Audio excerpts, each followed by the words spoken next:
हरि शरण हरि शरण हरि शरण हरि शरण हरि शरण हरि शरण हरि शरण हरि शरण हरि शरण हरि शरण हरि शरण हरि शरण हरि शरण। सभी पुण्यात्मा एकाग्रचित होकर के सुनेंगे। सती और रावण, बताइए, एक शंकर भगवान की पत्नी, दक्ष की पुत्री, चतुर की पुत्री और भगवान शंकर की सबसे बड़े गुरु की पत्नी। देखो कमाल है, यानी तीनों लोकों के गुरु कहलाते हैं शंकर भगवान, उनकी पत्नी और रावण भगवान शंकर का शिष्य।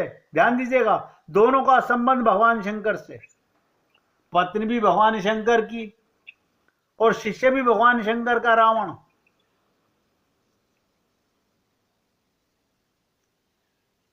कितनी कमाल की चीज है कि सती अपने पति की बात नहीं मान रही, सही नहीं लग रही। मानो अपने पति की बात को मानना तो चाहती हैं, पर उनकी बुद्धि उन्हें मानने की अनुमति नहीं देती। जैसे आप और हम लोगों को संत महात्माओं की बातें अच्छी तो लगती हैं, हम मानना तो चाहते हैं, लेकिन बुद्धि बार बार बीच में रुकावट डालती है। देखिए, बहुत गहरी बात बताने जा रहा हूं, ध्यान से सुनिएगा। बार बार बुद्धि बीच में रुकावट डालती है। बड़ी विडंबना है, इतने बड़े वैद्य की पत्नी, गुरु की पत्नी, और ऐसा असाध्य रोग से ग्रस्त है।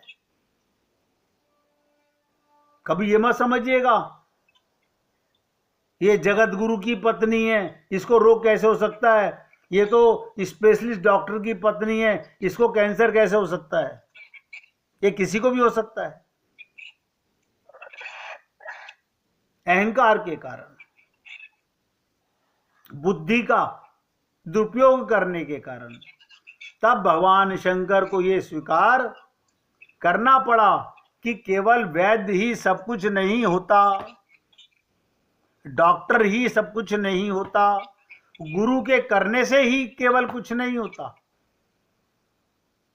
रोगी की भी कुछ विशेषताएं होती हैं। क्या डॉक्टर और वैद्य के घर में कोई बीमार नहीं पड़ता? आप सोचिएगा कि गुरु के घर में क्या सारे ही आत्मज्ञानी हो जाते हैं? असंभव। ऐसे ही डॉक्टर के घर में क्या पेशेंट नहीं होते? राजकुमार जी, आपका स्पीकर खुला हुआ है भैया। तो वैद्य की पत्नी, शंकर भगवान की पत्नी ऐसे असाध्य रोग से ग्रस्त है। अब भगवान शंकर को स्वीकार करना पड़ा कि केवल वैद्य के होने से कुछ नहीं होगा, रोगी के अंदर भी कुछ विशेषताएं होनी चाहिए। ऐसे ही गुरु के केवल कुछ करने से नहीं होगा, शिष्य के अंदर भी कुछ खूबी होनी चाहिए। क्या डॉक्टर और वैद्य के घर में, मैंने कहा, कोई बीमार नहीं पड़ता? ये तो संसार में दिखाई देता है। बड़े बड़े महात्माओं के सभी शिष्य क्या स्वस्थ हो जाते हैं? सोचिएगा, एक गुरु के हजारों शिष्य होते हैं, क्या सब आत्मज्ञानी बन जाते हैं? सभी स्वस्थ नहीं होते। कभी कभी तो लोग आश्चर्य करते हैं, इतने महात्मा के पास रहकर भी कोई परिवर्तन नहीं हुआ। और कभी कभी दूसरों की कौन कहें, स्वयं वैद्य भी बीमार हो जाता है। लोग बड़े आश्चर्य पूछते, अरे क्या आप बीमार पड़ गए? अरे भाई, बीमारी पड़ेगा जब व्यक्ति को अपनी बुद्धिमत्ता पर अभिमान हो जाएगा। ध्यान दीजिएगा, अगर गुरु भी, मैं बड़ी कड़वी बात बता रहा हूं, अगर गुरु को भी अपनी बुद्धि पर अहंकार हो जाए, वो भी कुपथे पर चल पड़ता है। ये समस्या दोनों पर है, सती की भी और रावण की भी। तो सती की दक्ष पुत्री, सती को दक्ष की पुत्री होने के कारण अपनी बुद्धिमत्ता पर बड़ा अहंकार है। क्या पूछो, बहुत से लोग तो कहते हैं ना, कुत्ते की पूंछ की तरह टेढ़ा होते हैं, कहते हमें नहीं सुधरना, जीवन बर्बाद हो तो कोई फर्क नहीं पड़ता। सती ने भी अपना जीवन गंवाया, अपनी भूल स्वीकार नहीं की, भगवान की परीक्षा लेने चल पड़ी। और जब भगवान शंकर ने क्या किया, वो वृक्ष की छाया में बैठकर सोचने लगे। शंकर जी के मन में शब्द कितना सुंदर आया, क्या क्या भाव आ रहा है शंकर भगवान के मन में। यहाँ शंभुअस मन अनुमाना, दक्ष सुता कहूं नहीं कल्याणा। विवाह तो मुझसे हो गया। देखिएगा क्या कमाल की बात कह रहे हैं। शंकर भगवान के मन में आया, इसका दक्ष की पुत्री से मेरा विवाह तो हो गया, पर अभी भी ये दक्ष की भी बेटी है, अभी वो पागलपना खत्म नहीं हुआ। रामायण में ये बात बड़े मनोवैज्ञानिक ढंग से लिखी गई है। सती के रोग को दूर करने के लिए बड़ी लंबी चिकित्सा करनी पड़ी। भगवान शंकर जैसे श्रेष्ठतम वैद्य भी असमर्थ हो गए, हार गए। संत महात्मा भी हार जाते हैं, भगवान शंकर भी हार गए। और क्या बोले, मोरेऊ कहे न संशय जाही, विधि विपरीत भलाई नाही। सती दोनों का तिरस्कार करती चली गई, सती दोनों का तिरस्कार करती चली गई, वैद्य का भी और औषधि का भी। मैंने आपसे निवेदन किया था कि शंकर भगवान सतगुरु वैद्य हैं और राम कथा औषधि है। देखिएगा, यानी भगवान शंकर के हृदय में राम का प्रेम है, राम कथा ही औषधि है, भगवान का प्रेम ही औषधि है। ये काया और माया का प्रेम, नोट कर लो, रोग को बढ़ाने वाला है। और हम लोग बैलेंसिंग करते रहते हैं, नहीं नहीं, अब हम क्या पागल हैं, हम क्या पागल हैं। हम डॉक्टर की भी नहीं मानते, हम वैद्य की भी नहीं मानते, हम गुरु की भी नहीं मानते। हम थोड़ी देर बाद में अपने मन बुद्धि को बीच में ले आते हैं।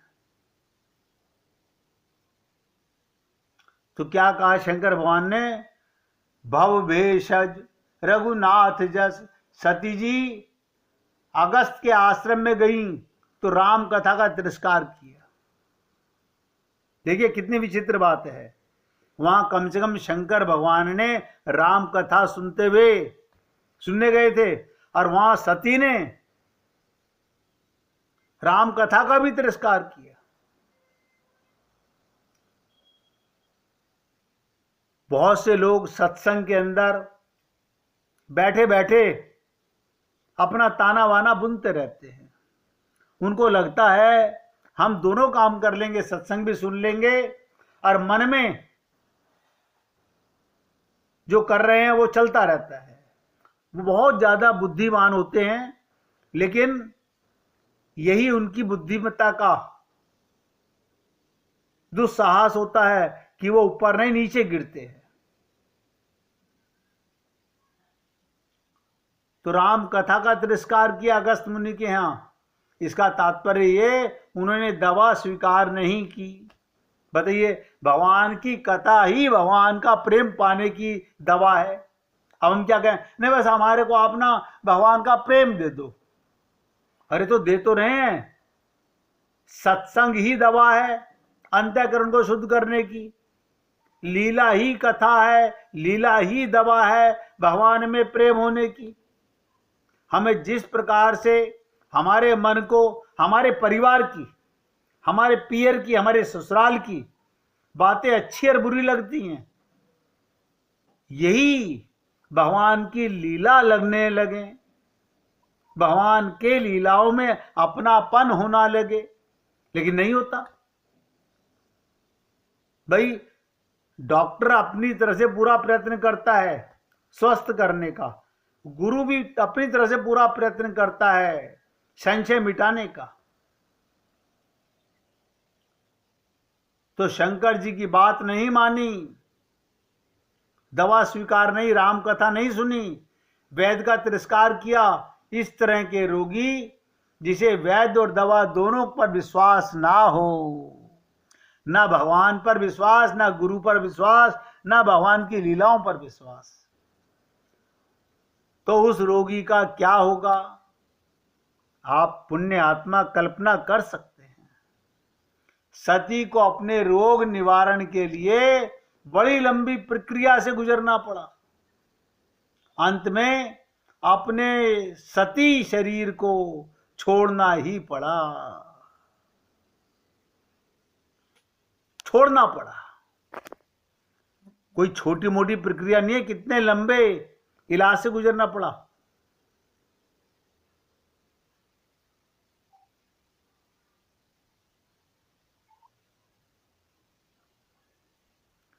ध्यान से सुनेंगे।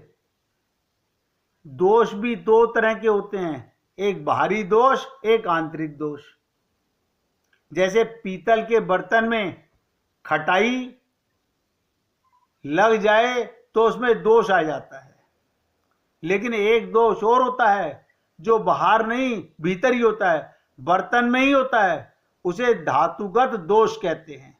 इसका तात्पर्य पीतल के लोटे को आप कितना भी मांजिए, ध्यान दीजिएगा, पीतल के लोटे को कितना भी मांजिए, इसे बाहरी दोष तो दूर होगा, मैल तो दूर होगा, पर उसका धातुगत दोष अर्थात पीतल होने का दोष कभी दूर नहीं होता।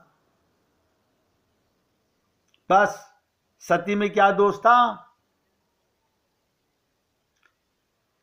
ध्यान दीजिएगा, सती का शरीर त्याग है। इसका अभिप्राय क्या, शंकर जी समझ गए सती के और दोषों को मिटाना संभव है, पर दक्ष की पुत्री है ये नहीं मिटाया जा सकता। कोई प्रधानमंत्री की बेटी हो, सब कर्दम ऋषि की पत्नियां नहीं है।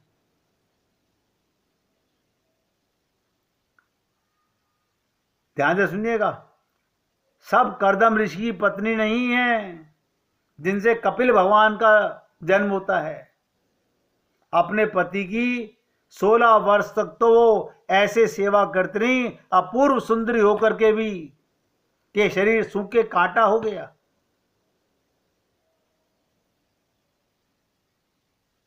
ये जो अहंकार है हम लोगों के अंदर, हम सब में है, किसी एक की बात नहीं कर रहा हूं। मेरे पिता, मेरी बेटी, मेरी मां, मेरे बाप, ये क्या है ये? यानी मेरे तो भगवान के अलावा मेरे गुरु और भगवान को छोड़कर, हाँ आपके गुरु आपके पिता भी हो सकते हैं, आपकी माता भी आपकी गुरु हो सकती हैं, अगर आपको उनसे आत्मज्ञान प्राप्त हो जाए। बात वही है।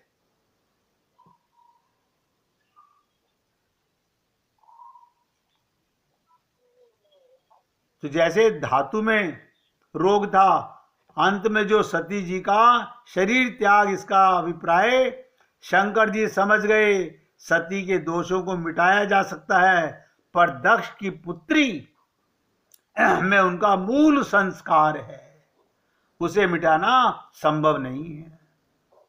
मैं आप पुण्य आत्माओं से एक यहां निवेदन करना चाहता हूं, हम संस्कारी,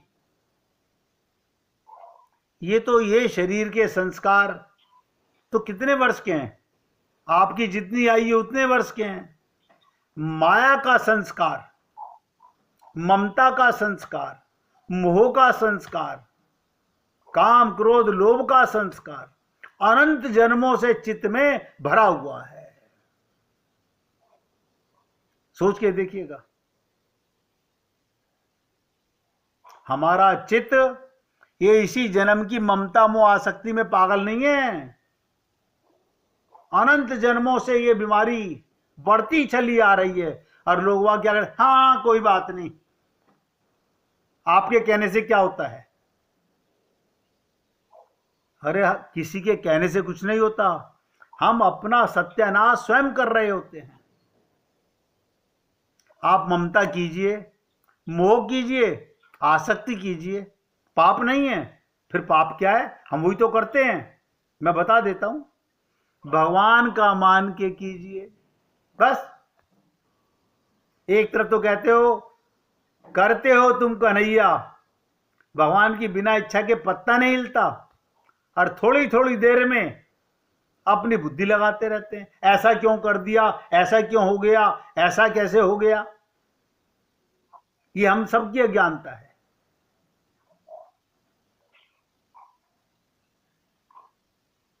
तो कहते हैं ना, उसे मिटाना संभव नहीं होता।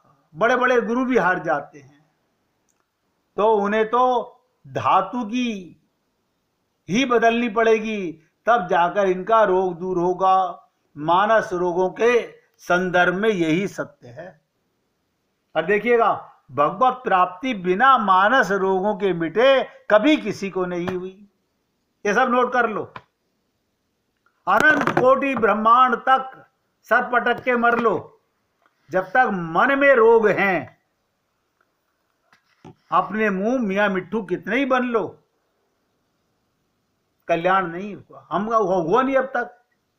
कोई हम पहली बार थोड़ी, अनंत जन्मों से बड़े बड़े विद्वानों के घर में पैदा हुए हैं, लेकिन बुद्धि, चित्त, मन, अहंकार सब बिगड़ा हुआ लेके आ रहे हैं और आगे और बढ़ाते जा रहे हैं इसे। अभी भी पाप मिटाना नहीं चाह रहे, ना प्रभु की शरणागति ना गुरु की शरणागति। सब बुद्धिवान हैं इस संसार में। तो कहने का तात्पर्य, मानस रोगों के संदर्भ में यही सत्य है। कुछ मानस विकार तो बहिरंग होते हैं और कुछ अंतःकरण के अंदर होते हैं, धातुगत, जो हमारे अंदर भी। ध्यान दीजिएगा, हम अनंत जन्मों से पाप लेके आए हुए हैं, बीमारियां लेकर के आए हुए हैं। उन धातुगत दोषों को दूर करने की प्रक्रिया बहुत लंबी होती है। सती को अंत में क्या करना पड़ा,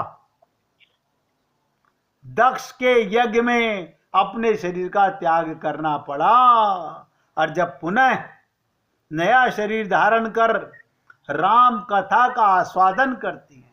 देखिएगा, अभी हमें तो शरीर मिला हुआ है, मगर हम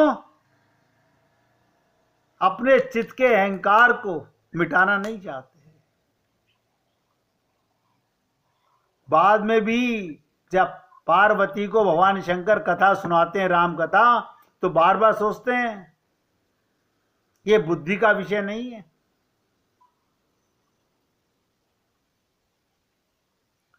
यानी द्वारा नया शरीर धारण करके राम कथा का आस्वादन करती हैं, तब उनके अंतर मन के, ध्यान दीजिएगा और बुरा मत मानिएगा पुण्य आत्माओं, हमारे अंतर मन में दोष हैं। हमारे अंदर अंतर मन में बहुत दोष हैं।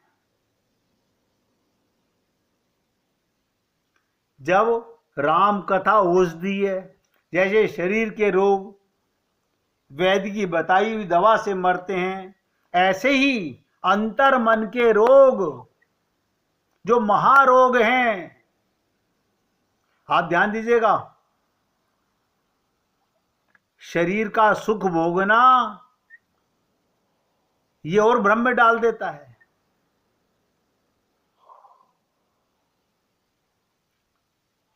राम कथा, कृष्ण कथा, संत कथा, भगवान के भक्तों की कथा सुनकर के ही हमारे अंदर के दोष समाप्त होते हैं।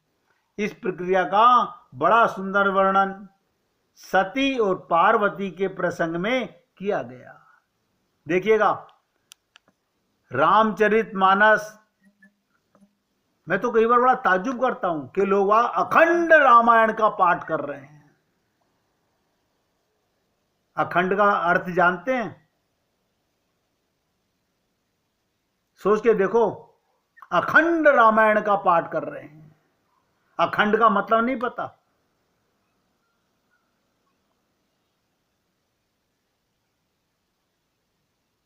कैसा भ्रमजाल संसार में फैला हुआ है।